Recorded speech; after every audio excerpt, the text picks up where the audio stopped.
I humbly request them to take their seats on the stage. A round of applause, please, everyone.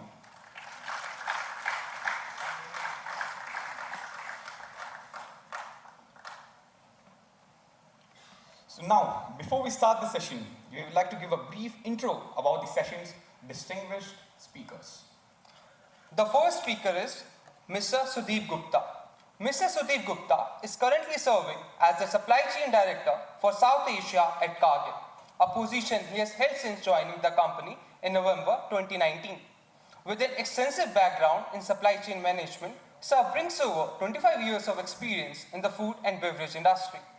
Before his tenure at Cargill, he held several prominent leadership roles that showcase his expertise across various supply chain verticals. I would also like to mention that Mr. Sudeep holds a BTech in Dairy Technology from the National Dairy Research Institute, Karnal, graduating in 1994.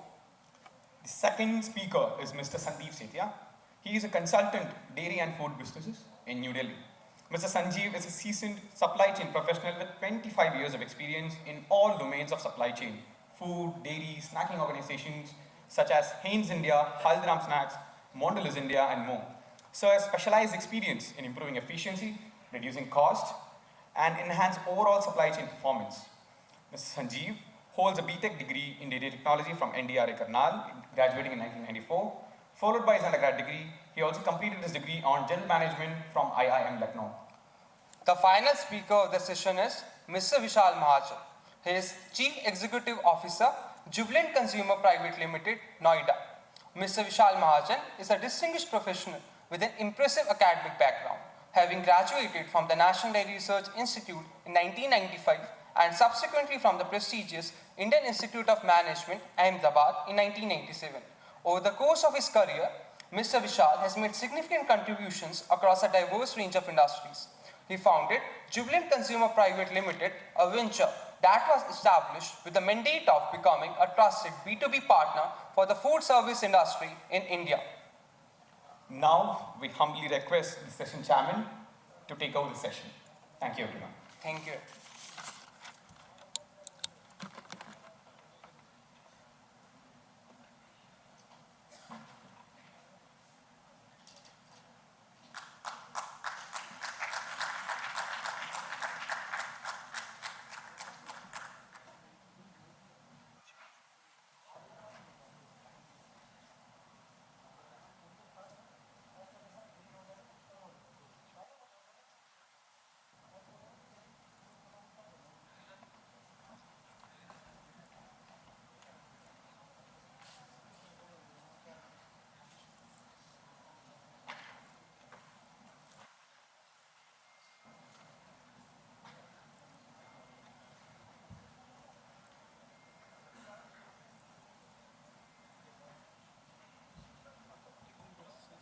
Good afternoon, everyone. Sorry for a little bit delayed as our schedule time because of this guest and all. So now we are going to start our first session, which is a technical session. And most important in our dairy and agriculture supply chain, which is farm to fork supply chain innovations in dairy and Indian food industry. Nowadays, we all of us are witness that so much of technical innovations is going on, and we all of us are getting benefited with this new era of the technology, and so much new things are day by day inventing by the industry, by the academia, by students as well, and one of the most and important role played by our young entrepreneur, which is, you can say, agri-tech startups as well. So today we have very good and prominent speakers with these sessions, and they are having a very good and vast experience in the industry. They are doing excellent into this particular topic. So I would like to invite first Mr. Sudeep Gupta, Supply Chain Director, Cargill, Gurgaon.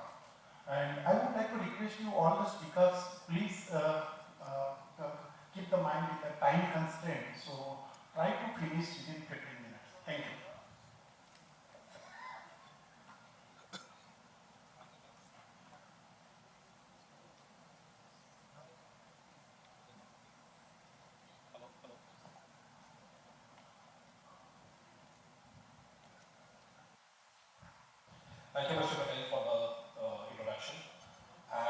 gives me immense pleasure to stand at this podium of this great prestigious Institute of National Living Research Institute uh, in front of the great delegates, our respected seniors, our lovely juniors, my batchmates, and more importantly, in front of the scientists who have made us capable to stand and contribute to whatever way we are doing that.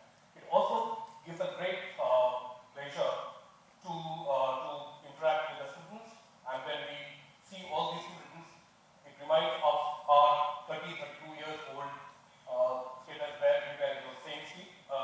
Obviously, in our times, we were not having such nice, great auditorium, but then we were as energetic as they were. At the same time, we were having not the same scarf that we have you see here, with a lot of hair it was that point of time, and with a lot of, full of energy and enthusiasm. So, between three of us, what we are going to talk about that in the era of the supply chain in food industry, a lot of innovation and a lot of digitalization which is happening. And in today's presentation with the Director Principal Sir's presentation, it was a great satisfaction to see how NDRI is progressing towards the path of sustainability, towards the path of blockchain, and what the vision from Industry 4.0 to Industry 4.0. Towards that, based on our 25 plus years of experience, what we are going to showcase is that what is, what we are doing in supply chain, and for the students who are already there in the fourth year and third year, just want to tell that supply chain is a good syncing with the dairy technologists, and like me and Sanjeev, who are from 94 batch, we have already moved to supply chain, and a lot of our seniors and juniors. So you can also foray into your career in supply chain apart from the food and dairy industry. So going forward, what we will basically talk about that what are the various practices that is already happening in the supply chain industry, both in terms of the food and in terms of dairy. Since it's quite a vast field, I will be just giving a few of the snippets in terms of what is happening there, what kind of technology that we are facing, we are implementing, and I will also try to showcase a few of the videos. These videos probably will be there from the international markets because we are not allowed to showcase what is there in our own companies. But then a lot of these things have been already implemented in India, and therefore it is important that we are cognizant of the fact that what are the actions which are already happening there. So if you really talk about the entire value chain in the entire supply, since we are talking about farm to fork, it moves from the raw material to the consumer. So normally in a FMCG kind of industry or in the CPC kind of industry, it starts with the raw material, and in terms of dairy industry, it is the milk and the various technologies which is involved into the sustainable and qualitative sourcing. Then it flows to the supplier, who supplies these raw materials and packing materials to the entire organization. Then moves to the manufacturing, which converts these raw and packing material into a processed food with a packaged product or directly to the B2B customers if that industry places. And then it goes to the warehouse, be it mother ground or in terms of the CSA, where it gets moves to a warehouse, stored there, and from the warehouse it goes to the distributors or modern trade customers. From the distributors it goes to the retailers, and it goes to the consumers like us, right? So entire value chain, there are various facets of supply chain that we already work in each and every vertical. And if you talk about the entire strategy of what is there in the supply chain, it is important to see that what role does supply chain plays from the entire value chain, and how innovation and technology is playing an important role. So there are three important aspects of supply chain. First thing is the people, right? And like the dairy technologists or the supply chain professionals there, plays a very, very pivotal role in terms of shaping the supply chain strategies and executing that to satisfy and delight the customers. So that is a very, very important part. Second thing is in terms of the process. So various industries and various companies follow different supply chain processes, but there are industry standard process which is called the SLOP, which is the sales and operation planning, or in terms of the IBP, which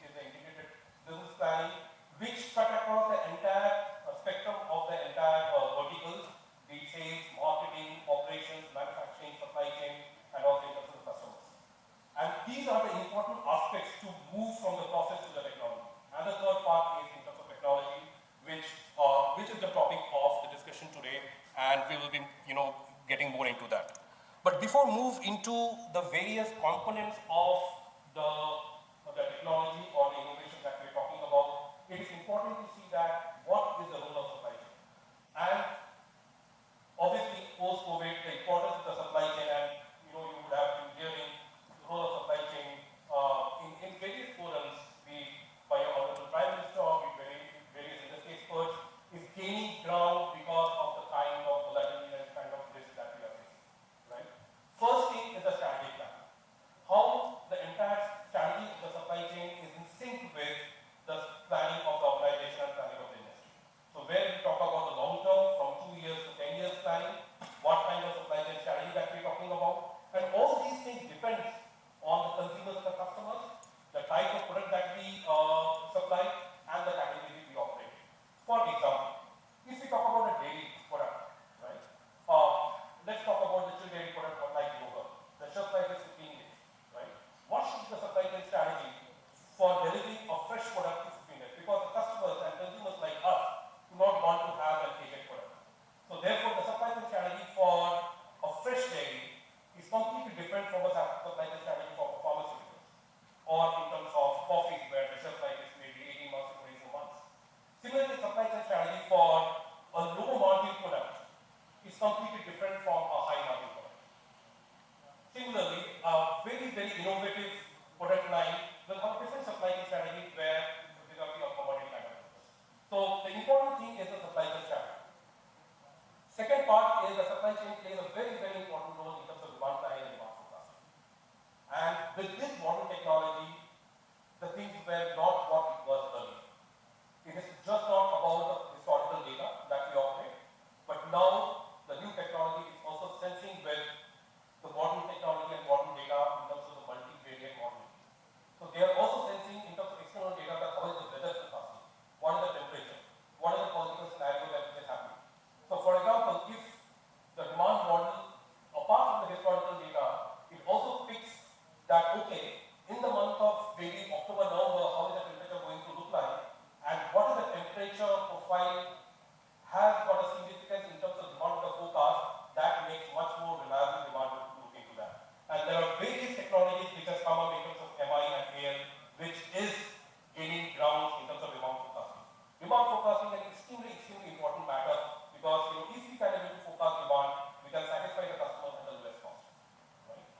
Third thing is in terms of supply planning. So once we convert that into demand, how the demand is converted into supply planning. Right? How do we make these products manufactured, in what quantity, in when, and where, and in what frequency. So that becomes an essential part in terms of the service level, and also becomes an essential part in terms of the cost of operation. Fourth is the procurement of raw material and packing material, and there plays a very, very important role that if we have for the size of the business that we have, how can we procure a sustainable product with the lowest possible cost.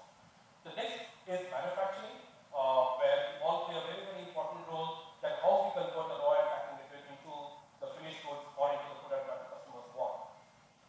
Warehousing plays a very important role because we always can't serve to our customers directly from the plants to them. So we need an intermediate storage depending upon the frequency of service, depending upon the appetite of the customers to take it, and therefore the warehousing plays an important role. Now warehousing could be a traditional warehousing, it could be modern warehousing, and now with the latest technology that's coming in, a lot of industries are moving to a very high-tech warehousing system. Order fulfillment, which comes under the customer service, plays a significant role in terms of satisfying the customers. So how do the customers order? For example, you and I, when we order anything from Amazon and all those stuff, how is the order fulfillment happens? How do we deliver that to the customer? What is the order processing take place, and improves the customer satisfaction and the customer complaints. And last thing is the transportation, which obviously bridging the gap between the manufacturing, the CFA to the customers. So this is the entire gamut of the supply chain work which happens in the entire industry, right from the supplier and raw material to the consumer. Now let's talk about that in the field of innovations. how do we segregate the entire innovations into various buckets. So if you really see, there are basically 4 verticals where we are doing the innovation. First thing is the Internet of Things, right? Second thing is the machine learning and artificial intelligence, which plays a very, very pivotal role in terms of the modernizing the entire supply chain. Third thing is the robotics that we operate, and the fourth thing is the sustainability, where we are doing that. Now, if you really see the slide on the screen, there are various examples right from the vertical, from the supplier to the manufacturing to the warehouse to the customers and all, right?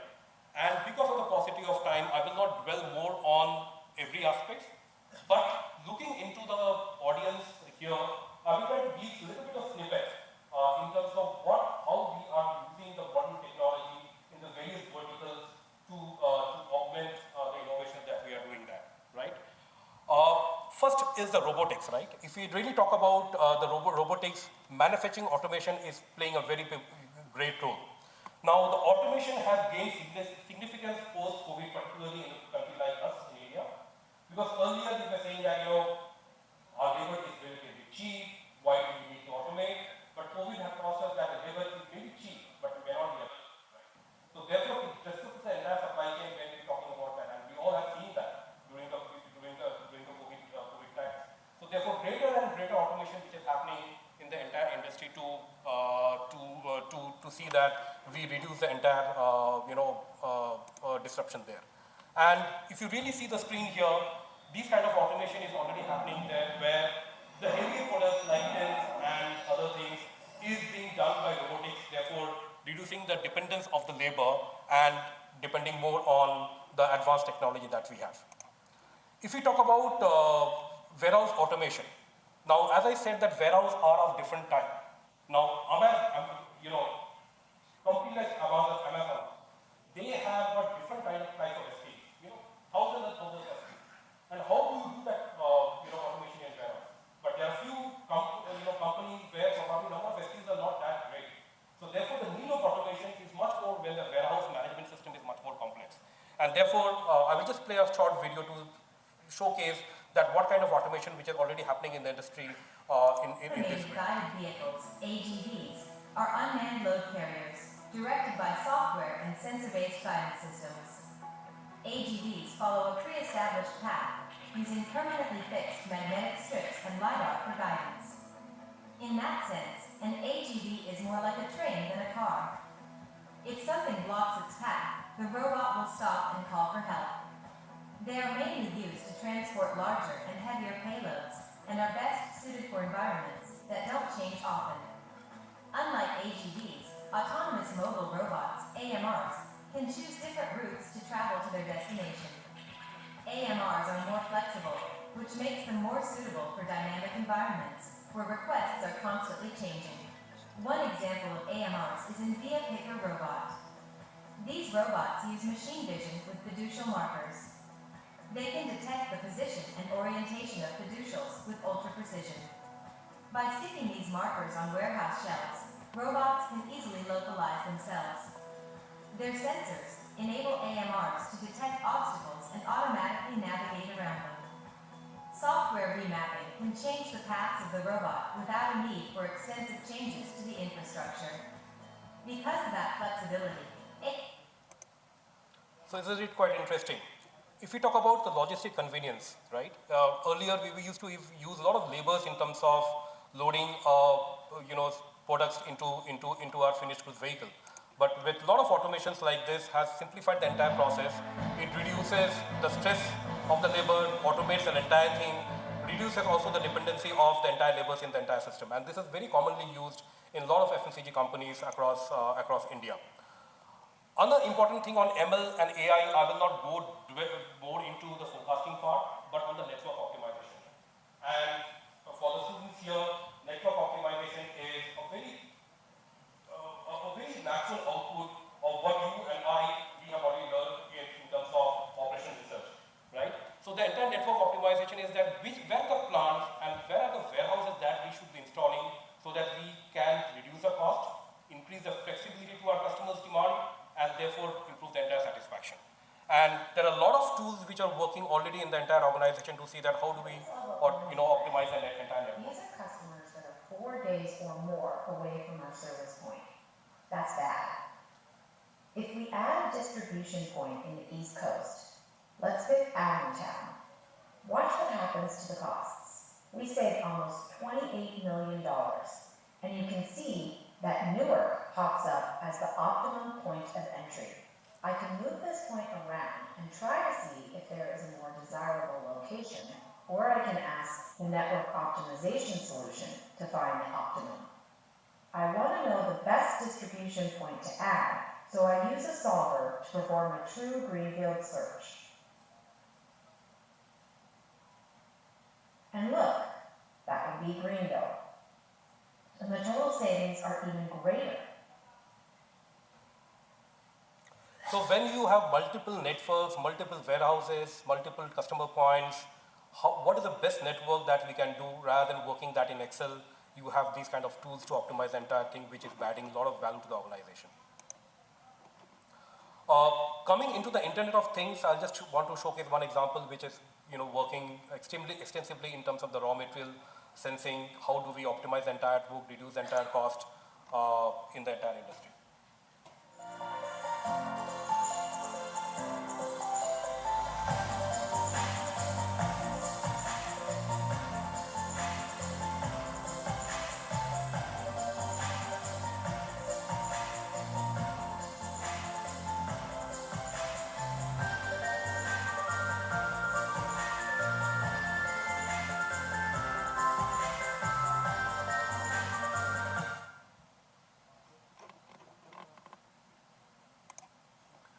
So I will, then if we talk about the sustainability, one of the important thing is the circular economy that is happening, right? And more organizations are getting into sustainable part because of the fact that,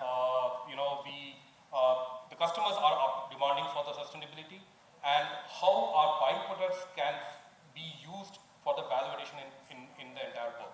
So I will not, work on the entire details because of the paucity of time. But if we talk about, AI, just to let you know who are not aware that we have 7 stages of AI, right? And we have seen the kind of disruptions that we face in the ML AI. So we have 7 stages of AI. You can see the advancement, what is happening. Anyone, we are in which stage of AI? We have, the screen says that there are 7 stages. In which stage we are present right now? Anyone, any guess? Any book, any guidance? Stage 2, students. So with this advancement, we are still in stage 4, right? Imagine what will happen to the entire world when we go to stage 7, right? So therefore, important point is that stay updated with the advent of the new technology that is happening. Stay relevant to the entire business by upgrading our skills through this one technology that is there. Lastly, I just want to end up with a very quirky video, and I'm sure that people would have seen that. It's a category 5-star video. It's not that I'm promoting that product, but I think it's pretty relevant to the modern era of the discussion that we are facing. So, see that with a light heart, and see that what kind of life that will happen maybe 5 years down the line. This new AI can perform all coding jobs in seconds, including blockchain development. While this AI is already outperforming accounting firms. Meanwhile, the new graphic design AI aims to automate graphic design and could minimize. Relax. Because in the future where AI does most of the work, there'll be one thing that humans will finally get to do all day long. Nothing. So it's time to learn the most essential skill of the future. 5-Star presents Nothing University with the first ever diploma program in doing nothing. An intensive course covering the most future-ready skills out there.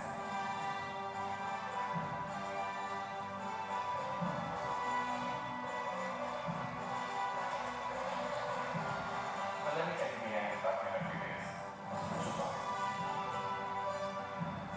With our state-of-the-art workshops, campus placements, and guest lectures.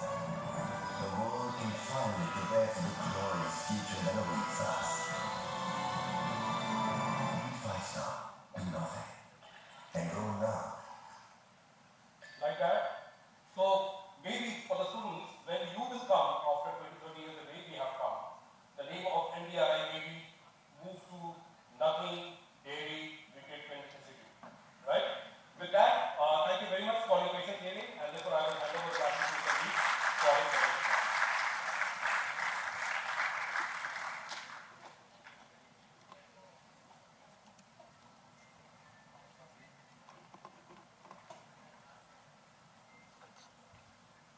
Thank you, sir. Now, the next speaker is Mr. Sandeep Sethi, Government Dairy and Food Business on the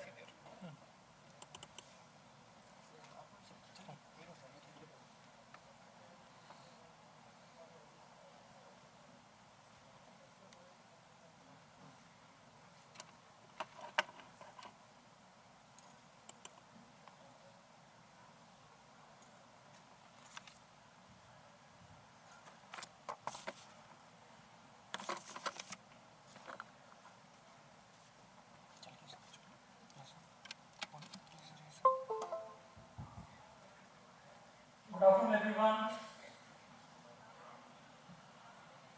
I think people are hungry. They're waiting for lunch to happen, and I think we are standing between the lunch and the comment session. So, good afternoon, everyone. Okay, so it's my pleasure to stand before you to deliver a small note on the innovations from a farm to fork perspective. And I thank Sudhir to kind of set the context in terms of what are the various domains of supply chain and how has technology kind of enabled or is enabling the innovations into this space. Maybe I'll try to go slightly deeper into this.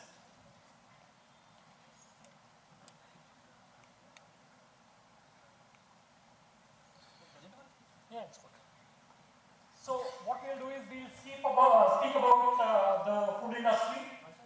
What role does the food industry has in the GDP for the country? How it is supporting the employment generation? Then we'll also talk about the role of supply chain in terms of ensuring how critical it is from a food chain perspective. I will not touch about technology because I think Sudhir has spoken considerably about technology. So if you look at it from a food industry perspective, if we include agriculture and if you also include food processing, that's a sizable chunk of GDP. It's close to about 20% of the GDP is contributed by agriculture and food processing alone. And agriculture, if you look at, it's the basic from a food industry perspective because the entire raw material would come from this space.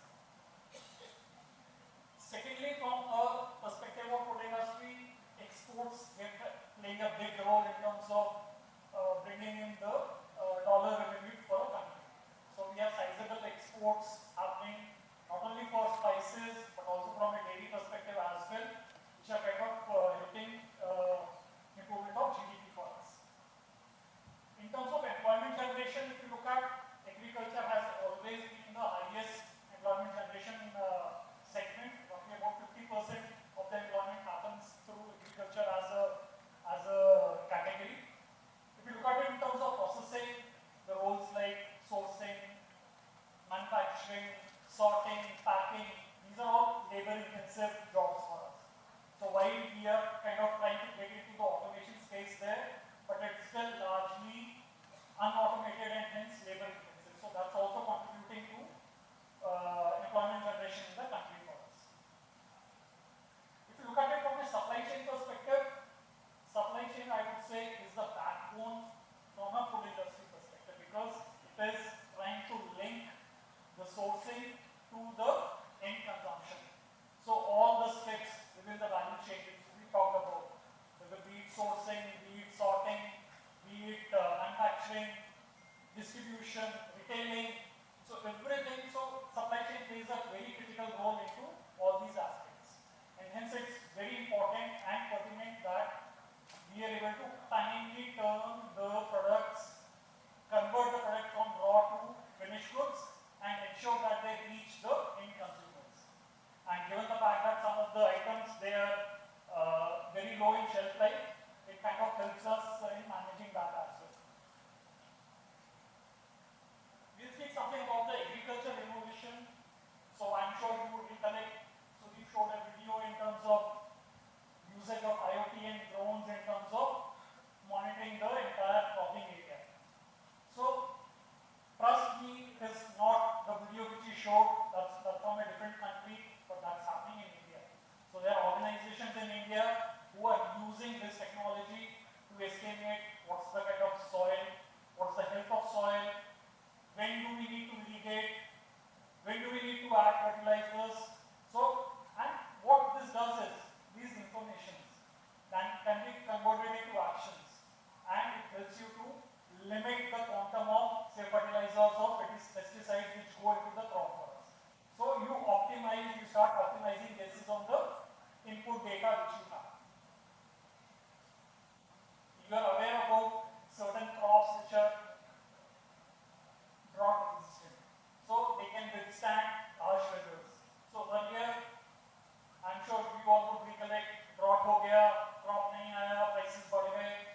So what these new innovations are helping is, they're helping to ensure that you have a sustained supply chain, sustained supply of materials, and hence less volatility in terms of the pricing for us. And I think various startups in the agriculture space, they are helping us in this piece. So there are various innovations which are connecting farmers directly to the end consumers. So you will have multiple examples within the country who are trying to do this, to pick up Ninja Card, to pick up Big Basket. They are kind of trying to work on a spoke model wherein they collect from different farmers, pull it at a hub, and then from this hub supply to different spokes from a distribution perspective. Apart from that, these startups, they are also trying to ensure that the farmers get the required credit which they require from an input to their agriculture process.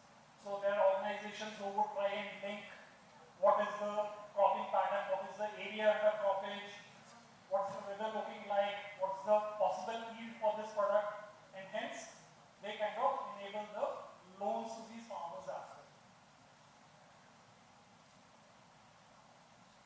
So we talk about the warehousing as a requirement, but I think in warehousing there's something called cold chain infra that has to play a very significant role, given the fact that most of the agricultural produce which we have, that's perishable in nature, and hence it has to be preserved. So be it dairy or be it any other crop or any other fruit or vegetable for that matter of fact, you need cold chain right at the source to ensure that you are able to preserve the quality of the products for you. And this infra is not only in terms of warehousing but also in terms of transportation, which kind of take care of preserving this quality from farm till the manufacturing locations. And after manufacturing, anyways, you add value, you are able to increase the shelf life for this. We talked about AI.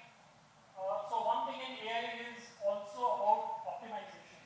So how we can optimize based on the various variables which we have. So be it your route optimization, be it your load optimization, how you can reduce your trade spends, how you can kind of ensure that you're able to deliver the products to your customers as quickly as possible. So that's all possible through the multiple variables which you can kind of process in the AI as a model for us. And blockchain as a technology, that is helping in terms of the entire traceability of the things. That is also building trust with the end consumers. The end consumers know that with this technology they can backtrack, they can know that these products have been sourced ethically, they have been sourced locally and sustainably. And that will go a long way in terms of ensuring that this becomes the growth driver for the times to come. So I'll talk about food processing innovations. So food processing innovations, they are actually driven by the kind of consumer preferences which are changing over the times for us. So if you look at consumers, and especially post-COVID, they are moving towards healthier range of products for them. They are wanting to have something which is more premium to them. They are willing to have customized product.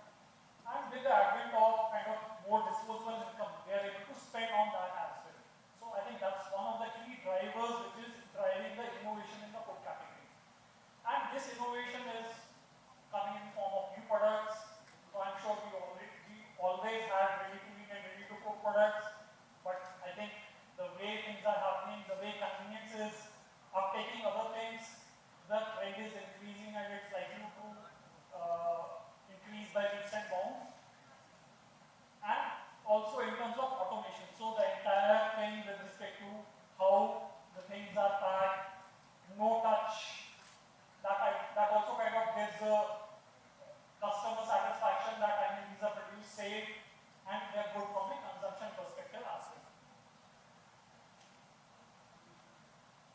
So there have been innovations in terms of the packaging as well. So packaging innovations is people are moving towards more recyclable, more green, more eco-friendly. How can we go towards less waste? We are moving towards smart packaging. I'm sure you see QR codes or barcodes on the product which if you scan will link you to when that was produced, how that was produced, which factory it produced, what's the manufacturing date, what's the expiry date. You can establish the authenticity of that product through those QR codes. And also, given the fact that we as a consumer, we are taking up things from the shelf for us, so something which is more attractive kind of gets a higher pull for us. So these are the spaces where innovation in the packaging is also happening for us. Innovations in the retail and consumer experience. So we all know the movement of consumption from say general trade to modern trade and now to e-commerce. So we have a sizable chunk of consumption moving to these new age platforms for us. And what's driving this? Number one, awareness. Number two, the technology for us. Number three, the reach of internet. And these are kind of enabling players like Amazon, Flipkart, Big Basket to ensure that you have things which you can order at your convenience. You can get them delivered at the time of your preference. So these are some of the things which are being enabled by some of these aspects. Also, what's happening is when you kind of try and shop on say Amazon or a Flipkart or any platform for that matter of fact, there's a lot of data which kind of goes with respect to what's your preference, what are you ordering, when are you ordering, and there are organizations who are trying to gain some insights out of this data to establish what are the products which you may need, and they kind of come up with a recommendation which is more personalized to you.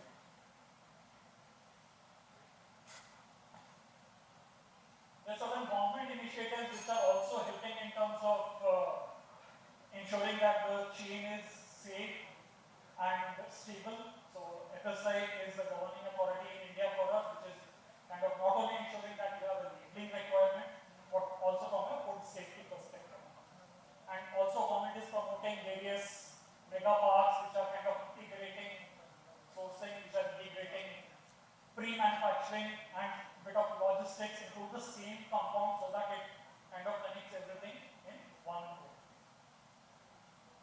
So I'll skip a case study on Nestle, which was an interesting one, which I wanted to take, but given the paucity of time, I'll kind of skip that. Now, we know that these innovations are the need of the hour for us, but still, there are many challenges in the food supply chain for us. There are infra gaps, so we don't have the required cold stores, the required cold chain infra in terms of storage and movement from farm to say manufacturing locations. Said and done, it is still very fragmented in terms of the way things happen in the country for us. We have very small land holdings, hence trying to do everything into the same thing may not be sustainable. Post-harvest losses. I mean, one study says that we have a post-harvest loss of as high as 30%, which in a poor country, I would say poor country, relatively poor country like India, it's a crime wherein they are wasting food for us. And there are lots of middlemen which these new age tech startups are trying to create. If you look at in terms of the future trends, I think we are moving towards automation. We are very clear that that's the way forward for us. In terms of automation, that brings in efficiency, that brings in traceability for us. We are moving towards more healthier options in terms of what we consume. We are moving towards more sustainable things, whether it is packaging. And technology is kind of also enabling the entire things. And there's some bit of innovations also from a perspective of, say, sustainability or health and wellness from a product development perspective also. So these are some of the things which I thought are important, and I'm sure these would incite more thoughts within the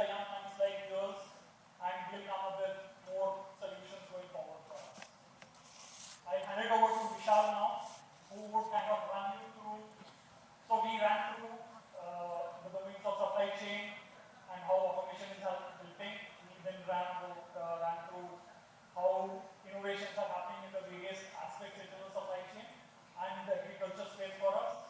So Vishal will take us through how's the food chain shaping up the service industry. Thank you.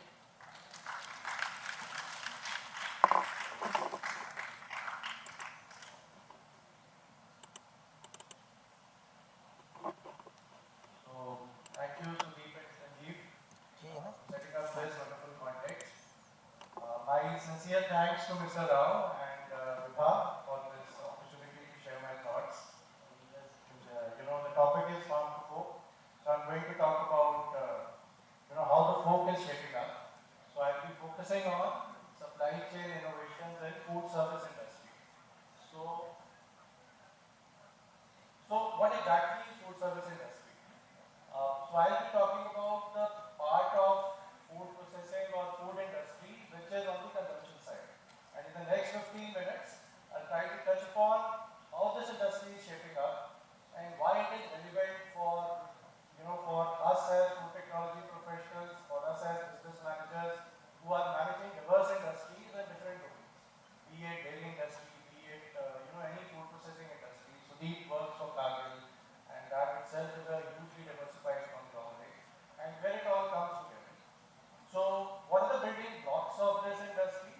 So, we are talking about the entire gamut of quick service, full service, casual, fine dining restaurants, what is popularly known as HoReCa segment. So, anywhere, so we are talking about commercial kitchens at different levels of scale. So, now there are kitchens which is a single kitchen, and then there are kitchens which are chains of 3,000, 4,000, 5,000 kitchens. And then there are aggregators which are bringing it all together, and then that's the consumption that all of us are doing at home at different premises. Yeah. So when I started out my career, Indian food processing industry was around 10,000 crores, and that we heard has grown to 1.5 lakh crores. Now to set this in context, the current Indian market size of food service industry is 5.7 lakh crore, projected to grow to 7.7 lakh crore. Now that's the enormity of food service industry that I am going to give a small flavor for. But in the global context, where do we stand? We are still at a very at the low end of the curve, where Indian market is at $67 billion. It's a small fraction of $3,600 billion of global food service industry. So while the industry is consolidating rapidly, it is organizing itself rapidly, it is still has huge headroom to grow. So to talk about very briefly the kind of opportunity that all of us have as professionals and as as budding technocrats and managers. So this industry has grown from 10% in 2010. That 10% number is not there in the first slide, and it has grown from 10% to 35%. So in the span of 9 years, the share of organized food service industry within the total food service industry has grown from 10% to 35%, and then projected to grow from 35% to 44% this year. And then another 9% rise in another 4 years. So what it means is that because of this rapid consolidation, because of this rapid organization and transition into the rapidly into the organized food service industry, a lot of opportunities are shaping up, and it's up to all of us as entrepreneurs, as managers, to take advantage of these opportunities and then add value to this ecosystem. So what it reflects is, of course, the doubling of India's per capita income from $6,500 to projected $13,000 per annum. Now, just to give a brief context of how food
second trend which is shaping, which is very impacting all of us is that there is a very small time gap, or a shrinking time gap between discovery, evaluation, and firming up of preferences.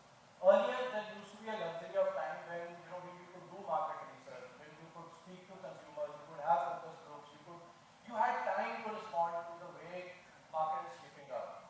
Now you don't. You have to react to trends in a, I would not say nanosecond, but if you are 2 weeks too late, you miss the bus.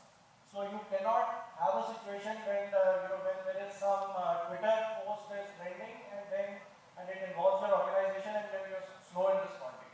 You can't have a situation when on Instagram something trends as a food trend and you completely miss the bus, because then you would have missed the entire learning cycle and your organization will pay the price, or you will personally pay the price subsequently.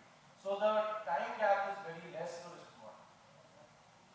Regional delicacies, healthy F&B options, locally sourced organic ingredients, all of these are trends that are shaping up, but please remember that while the trends are shaping up in this manner, the trends are just trends and their reverse also equally fast. And the same consumer who may profess to eat healthy may have very different consumption pattern when you actually look into his actual consumption. Social media is huge.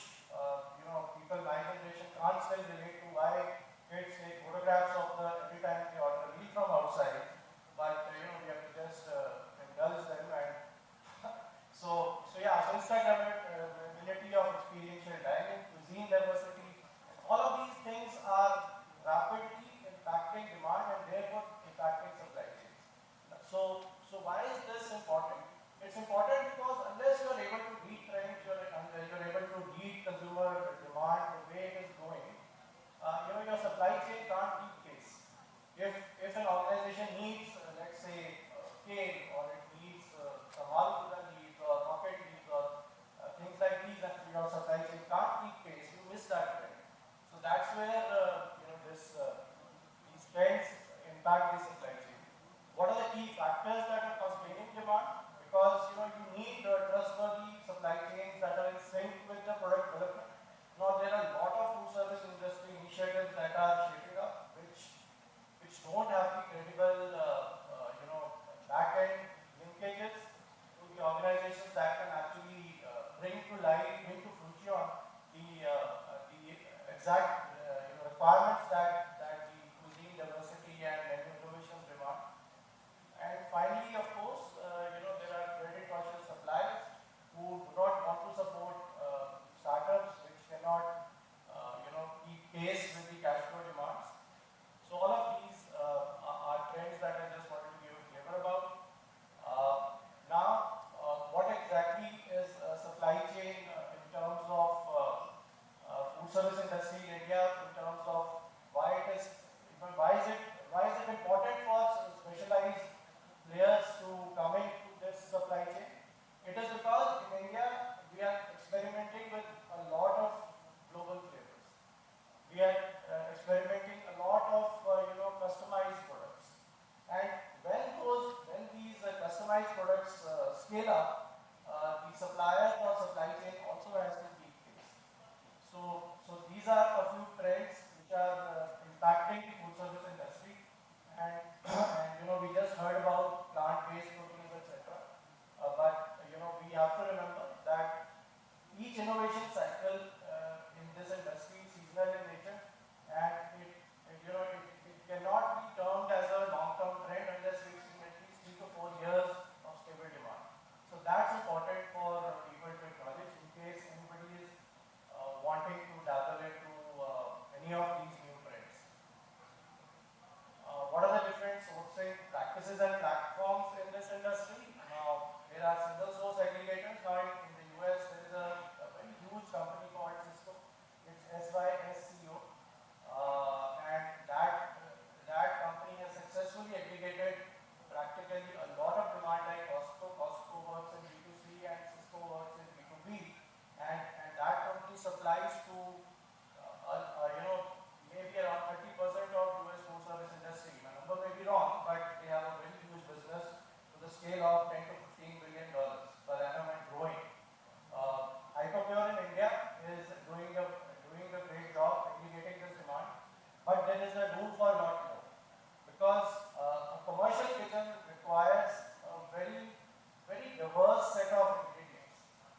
exist in the market, and that can be a big opportunity.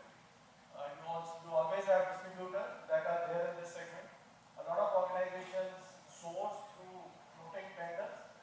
A lot of, and all the B2B players like Metro Cash and Carry and Carport Ride in India, Private by Lot Sourcing. So all of these players are also tapping into this segment. And then there are always, attempts to source directly from manufacturers and farms. And that is always successful when you have scale and your supply chain is robust. So that's the preferred route if an organization can afford it. And then imports are always there as fillers. But what I can share with my experience is that in India, the moment you start imports, within 2 to 3 years, and I'm happy to say that within 2 to 3 years, the import substitution happens. So that's very encouraging sign, and that's also a source of a lot of innovation that happens in Indian ecosystem of food service industry. Tech support and tech prerequisites. Now this is a bit of a heavy slide. I don't think we have time to go into that, but a lot of you would be reading about ERP systems and your IT courses. I'm out of time, but there's just one point that I would say that there are a lot of SaaS platforms, software as a service, that you should or everyone should try to get an exposure for. Zoho for business development, Pazo for customer service. So these SaaS platforms are very low cost tech-enabled tools which can which can allow an organization to bring in efficiencies which high-tech tools like machine learning and AI may be a bit too premature for organizations that are still in the nascent stages of scaling up. So software as a service needs to be taken very seriously with all organizations that are wanting to bring in efficiency on a day-to-day transactional basis. All of this is already covered in the previous two presentations, so I will not dwell too much into it. Needless to say, digital transformations are a way of life, and Indian food service industry or food service industry worldwide is, has to survive on, food cost which is varying between 18% to 34%, depending on the format you operate in.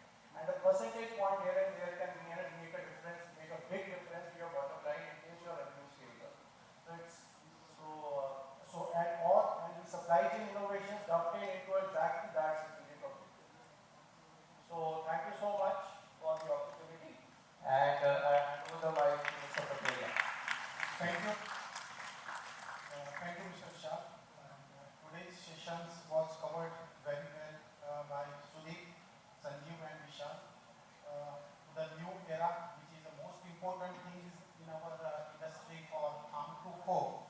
And I would like to say that we have covered very nicely and to digitalize, to innovations in the supply and innovations in food and dairy industry. I would like to summarize in a small thing that blockchain technology is most important for our industry, and it being used to create a decentralized, transparent and tamper-proof supply chain. This technology can help in maintaining the nutritional values of the dairy and food products, identifying the aberrants and preventing the counterfeit products as well. So it also enhance the economic value of dairy and food products, increases the revenue of the dairy and food companies as well. Another thing is most important that the agri-tech startups, yes, they are playing a very vital role into this nowadays in our industry. And agri-tech startups are playing really very good role in modernize the supply chain. These startups are focusing on aggregating the small farms, providing real-time advisory to the crop for the crop, and bringing the modern inputs and the best practices to the agriculture sectors as well as the dairy sectors. This helps in boosting production, ensuring the timely finance and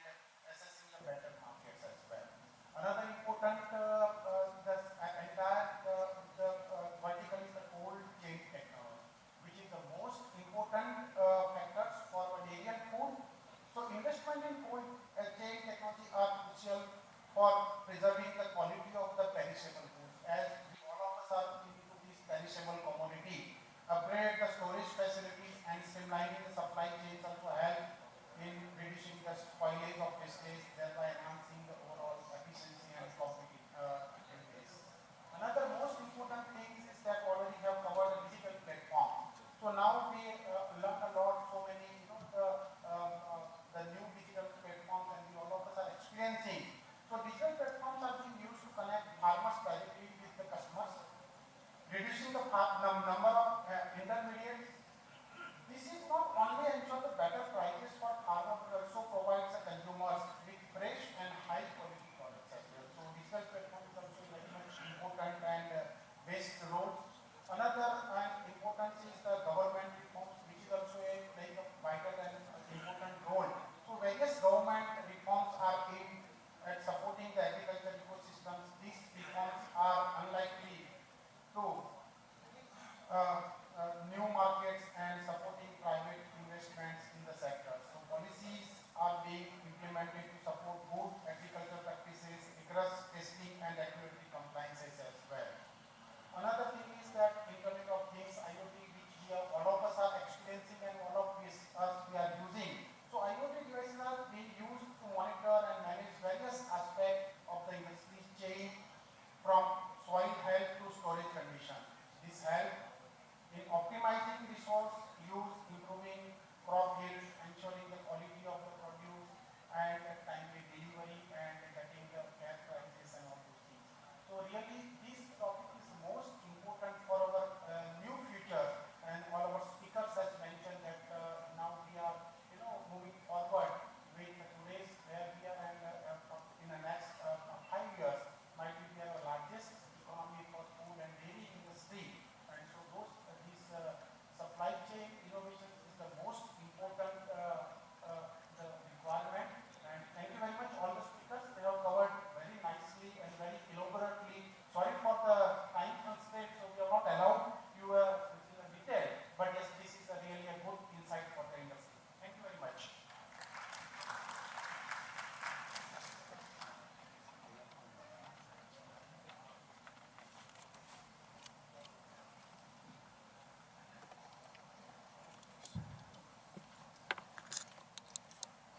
Such a wonderful session with key insights shared by all three speakers. We would like to hereby extend our hearty gratitude to Chairman, to the reporter, and the distinguished speakers. Now I request Dr. T.K. Valli, 1966 NDRI graduate and former senior scientist NDRI, to come to the stage and felicitate the chairman, speakers, and the reporter of the session. A round of applause, please.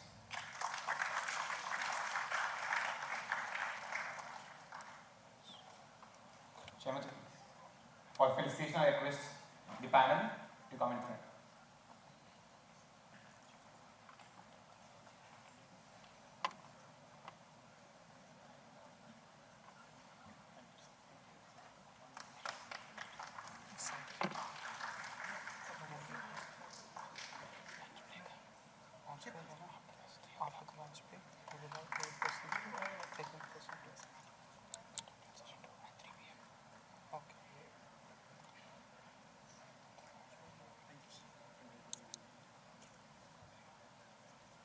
Now I request the speakers.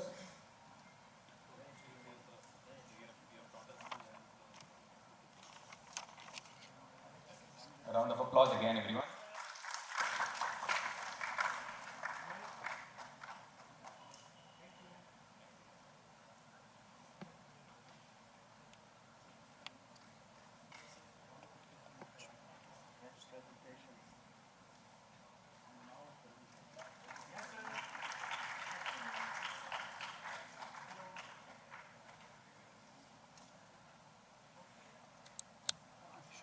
And we have the next speaker, Mr. Vishal.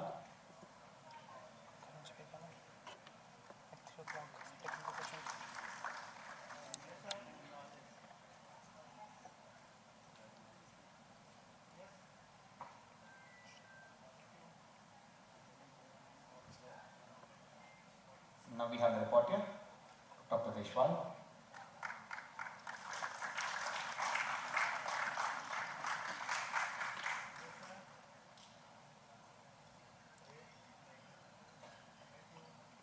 I request the panel and the chief guest to have a small picture. I request the panel.